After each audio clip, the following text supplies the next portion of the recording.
ఏవండీ నేను last year ITR file చేయలేదు. బ్యాంక్ లోన్ కోసం వెళ్తేనేమో కంపల్సరీ ఐటీఆర్ ఉండాల్సిందే అన్నారు. మరి ఈ ఇయర్ ఫైల్ చేసుకోవచ్చా? జనరల్‌గా ఐటీఆర్ ఫైల్ చేయడానికి డ్యూ డేట్ చాలామంది మర్చిపోతూ ఉంటారు. ఆడిట్ లేకపోతే జూలై 31 అనేది డ్యూ డేట్. ఒకవేళ అది మిస్ అయితే పెనాల్టీ తోటి 31 డిసెంబర్ ఫైల్ చేసుకోవచ్చు. ఒకవేళ అప్పుడు మిస్ అయ్యారనుకో మనకి అప్డేటెడ్ రిటర్న్ అనేది తీసుకొచ్చారు. అప్డేటెడ్ రిటర్న్ అంటే మనం ట్యాక్స్ కట్టాల్సిన దాంట్లో దానికి అడిషనల్‌గా కూడా ట్యాక్స్ కట్టాలి. సో ఒక 1 ఇయర్ డిలే అయిందనుకో ట్యాక్స్ మీద 25% అడిషనల్ ట్యాక్స్. ఒకవేళ 2 ఇయర్స్ అయితే 50% అడిషనల్ ట్యాక్స్. 3 ఇయర్స్ అయితే 60%. 4 ఇయర్స్ అయితే 70% అడిషనల్ ట్యాక్స్ పేమెంట్ చేసుకొని మనం ఐటీఆర్ అనేది ఫైల్ చేసుకోవచ్చు అనమాట.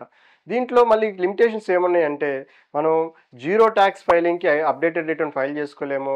ట్యాక్స్ రిఫండ్ కావాలన్న అప్డేటెడ్ రిటర్న్ ఫైల్ చేసుకోలేము. ఒకవేళ సెర్చ్ అండ్ సీజర్ జరుగుతూ ఉంది, స్క్రూటినీ జరుగుతూ ఉంది అన్నప్పుడు అప్డేటెడ్ రిటర్న్ ఫైల్ చేసుకోలేము.